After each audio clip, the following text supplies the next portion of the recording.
J'espère que vous êtes solide. La situation est grave. On va parler d'un sujet qui est pas très agréable, mais c'est important qu'on en parle. Très très important. Il s'agit des relations hommes-femmes, mais d'un aspect particulier. Bienvenue si tu es là pour la première fois. Ici, on parle essentiellement de business et de mindset. Qui dit mindset parle également des relations interpersonnelles, n'est-ce pas? L'état d'esprit. Alors abonne-toi pour ne rien louper des vidéos propulsives que je partage ici quotidiennement. Bienvenue dans la communauté. J'étais dans un supermarché et il y a eu, on va appeler ça une dispute, pour dire les choses gentiment avec des mots jolis, entre une femme et un homme qui était venu en blanc, un couple manifestement. Et la dispute n'a pas été courte, c'est enflammé, c'était quelque chose de très vif. Les échanges sont devenus presque violents. Et la femme, qui était beaucoup plus virulente que l'homme, n'avait de cesse de dire « Tu es incapable de faire telle chose, tu es même incapable de donner suffisamment d'argent pour acheter tel truc dans la maison. » Bref, elle s'est mise à ouvrir, comme ça, le jardin secret. Parce que les histoires de couple, ça ne s'étale pas sur la voie publique, n'est-ce pas? Si vous êtes un rock, quelqu'un qui rêve, qui ose et qui crée, j'espère que vous ne faites pas ça. Et si vous vous retrouvez dans une situation où on veut vous pousser à bout, faites en sorte de ne pas tomber dans le piège. Alors cette scène m'a amené à réfléchir et j'ai voulu évoquer une question avec vous. Pourquoi est-ce que les femmes africaines, et mesdames, je suis désolé, ça ne plaira pas à beaucoup de femmes, mais c'est une vérité crue, on va la dire. Parce que quand il s'agit de tirer sur les hommes, je le fais. Je suis très autocritique. Donc, avec moi-même, je ne me fais pas de cadeau. Il n'y a aucune raison qu'on n'analyse pas la société et ce qui s'y passe de façon franche. Pourquoi les femmes africaines ont cette tendance à vouloir surexploiter financièrement les hommes? Comme dit un ami, on a l'impression que les hommes doivent être leurs banquiers personnels. Et quand on y réfléchit, on se rend compte que ça vient de l'éducation, déjà. Le modèle parental que les gens ont eu la plupart du temps, c'est un modèle dans lequel le père donnait l'argent à la mère, le père travaillait et assez souvent la mère ne travaillait pas. Peut-être que la génération juste au-dessus, c'est-à-dire nos parents, a commencé à changer un peu le paradigme. Mais avant, cette génération, c'était souvent ça. Ou même quand la femme travaillait, c'était peut-être le mari dans une activité où elle avait une activité à mi-temps. Et là, je parle des généralités. Ne venez pas me dire, non, moi, ma grand-mère faisait ci. Non, il y a des exceptions partout. De façon générale, on sait que c'est comme ça que ça se passait. Et ça s'est passé longtemps. Donc, le modèle typique, c'est ça. L'homme doit prendre soin de la famille. Et la femme, elle s'occupe des enfants. Ce qui, en soi, n'a rien de mal. Si les gens se sont entendus comme ça et qu'ils sont prêts à avancer. Mais quand on voit ça dans sa famille, quand on voit ça autour de soi, en grandissant, même quand le monde change, on a du mal à adopter une nouvelle vision. C'est ce qui arrive à la plupart des femmes de notre génération. Les femmes avant, comme j'ai dit, ne travaillaient pas en Afrique autant qu'aujourd'hui. Donc le schéma était un peu plus compréhensible. Aujourd'hui, beaucoup de femmes travaillent autant que les hommes. Elles ont des revenus, parfois même supérieurs à ceux des hommes. Et pourtant, elles ne veulent pas que les choses sont sur cet aspect. C'est là que nous végétons dans une hypocrisie, dit pas son nom, avec cette histoire de féminisme. Parce que c'est quand ça les arrange. Mesdames, vous ne pouvez pas invoquer le féminisme quand ça vous arrange et l'occulter à la moindre petite dépense pour estimer que l'homme doit tout faire, même si vous gagnez de l'argent et que vous avez des revenus. La situation perdure et est d'autant grave que les femmes se plaisent beaucoup à faire des comparaisons avec leurs copines, avec leurs relations antérieures, avec telle ou telle personne de la famille. Et ça met mal à l'aise les hommes. Il y a beaucoup d'hommes qui sont sous pression. Si vous n'avez pas un certain mindset, vous serez sous pression. Beaucoup sont sous pression.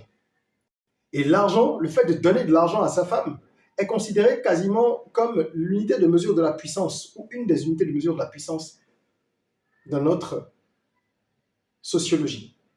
Il y a d'ailleurs un pagne, ou des pagnes, je ne sais pas si c'est plusieurs, qu'on appelait pendant longtemps « mon mari est capable ». Donc certains tissus, certains pagnes qui portaient ce nom parce qu'ils coûtaient cher et que les hommes allaient pour montrer leur puissance, acheter tel ou tel pagne à leur compagne, sans jeu de mots, d'accord, pour les élever socialement. Restez dans les habitudes. Et donc, quand vous ne dépensez pas suffisamment d'argent, comme on dit chez nous, dans nos pays en Afrique, dépenser sur la femme. Vous voyez déjà l'expression, dépenser sur. C'est porteur de beaucoup de sens. Finalement, quand vous avez des femmes qui contribuent dans leur foyer, dans leur ménage, elles ne sont pas nombreuses déjà, et dans ce lot-là, il y en a plusieurs qui estiment en plus que c'est une faveur qu'elles font. C'est une faveur qu'elles font et qu'elles pourraient à tout moment. C'est le rôle de l'homme de s'occuper de tout dans la maison, de prendre toutes les charges à son compte. Il y a un problème, n'est-ce pas? On ne peut pas, à un moment où tous les deux bossent, je dis bien encore une fois, sauf s'il a été convenu que l'un des deux partenaires ne travaillerait pas à s'occuper des enfants, auquel cas le second partenaire a l'obligation de tout prendre en charge, c'est différent. Mais lorsque cet accord n'est pas ou est rompu un jour, il n'est plus question d'attendre de l'autre qu'il fasse tout et de chercher à l'humilier à chaque fois, de lui mettre la pression, parce que ça ne résout pas le problème. Vous ne faites, mesdames, que créer des dépressifs en faisant ça. Moi, j'en connais un certain nombre qui sont tellement sous pression qu'ils en sont malades. Du boulot, ils ne veulent pas, donc ils vont traîner dans des bars où ils vont faire d'autres choses, ils ne veulent pas rentrer. Et au-delà des autres aspects ou des autres facteurs de but, il y a quasiment toujours ce facteur-là aussi. L'argent. Je ferai d'ailleurs une vidéo bientôt pour parler de quelques conseils qui étaient que votre couple ne vole en éclats à cause de l'argent. Parce que c'est quand même une des principales de rupture. On dit qu'une séparation sur deux est liée à des problèmes d'argent. Donc voilà, vous imaginez bien. Donc, mettre autant de pression sur les hommes, ça sert à rien. Et quand ils font, quand bien même ils font des efforts, il y a cette catégorie de femmes-là qui a tendance à dire un faux merci, c'est-à-dire un merci qui est toujours un petit peu circonspect. Oh oui, mais c'est pas suffisant ce que tu fais. J'ai dans une vidéo, je crois l'année dernière, évoqué le cas de ces deux copines qui parlaient dans un restaurant et j'étais à la table d'un côté, elles vraiment sans se retenir, donc elles sont parvenues à mes oreilles. Vous êtes très observateur, donc quand je suis quelque part et quelque chose se passe, et que les gens ne le cachent pas, eh ben, je l'entends. Je ne vais pas écouter, mais je l'entends et je suis observateur. Ça fait partie, je pense, des quelques qualités que j'ai parmi tous les défauts. Donc, ces deux jeunes femmes, pour ceux qui n'avaient pas suivi cette vidéo, elles échangeaient et pour vous résumer, en fait, il y en a une qui disait à l'autre que son mari n'était pas capable, dans une certaine mesure, parce qu'il lui avait acheté une seule voiture, alors qu'elle lui en avait acheté deux en même temps, bien qu'elle soit infidèle. Le mari ne savait pas, évidemment. Vous imaginez un petit peu. Donc, avec cette comparaison, cette façon de voir, de réfléchir, à quel moment est-ce que les femmes trouvent que ce que les hommes font financièrement est suffisant? Je parle des hommes responsables, parce qu'il y a des connards dans les deux camps. Il y a des hommes aussi qui ne prennent pas leurs responsabilités, et ce n'est pas de ceux-là que je parle. Et comment est-ce qu'on veut que ça change s'il y a des émissions même de grande écoute, des personnes avec de l'audience aussi sur les réseaux sociaux, qui passent leur temps à encourager les femmes? J'ai suivi il y a quelques mois un extrait d'une émission, une émission très très très suivie en Afrique francophone, où des femmes assez connues et suivies disaient de façon totalement décontractée que de toute façon, même si elle a 1 milliard de francs CFA et que son mec a 1 million, ça va dans la maison là. C'est lui qui va dépenser, même s'il doit dépenser 900 000, il dépense tout. Quel est son milliard? Vous imaginez un peu qu'elle ne mettrait pas 1 franc pour contribuer, parce que c'est son rôle. Et que l'argent de l'homme est toujours plus doux, comme elle disait. En gros, on peut vous dépouiller et bien s'enrichir. Des cas comme ça, vous en avez certainement connu, des hommes qui sont complètement coincés ou après une rupture se rendent compte en fait, que leurs femmes avaient des biens, avaient des réserves, avaient des économies. Donc, messieurs, je ne suis pas en guerre contre les femmes, surtout pas.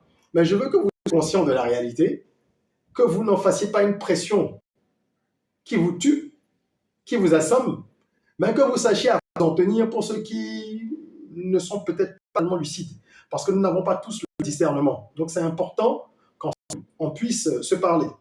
Les féministes intermittentes, soit on est féministe, soit on ne l'est pas.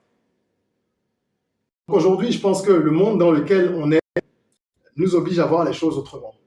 Vous ne pouvez pas, alors qu'aujourd'hui vous travaillez, mesdames, ne pas vouloir contribuer de quelque manière, sauf s'il y a un autre accord, je précise. Parce que les choses ne sont plus les mêmes. Nos pères le faisaient dans des situations, des contextes où les gens ne travaillaient pas, n'avaient pas de revenus pour la plupart. Et ils avaient une certaine autorité qu'ils exerçaient sur leur épouse, qui acceptait ça parce que la société le permettait. Donc ils avaient une certaine autorité.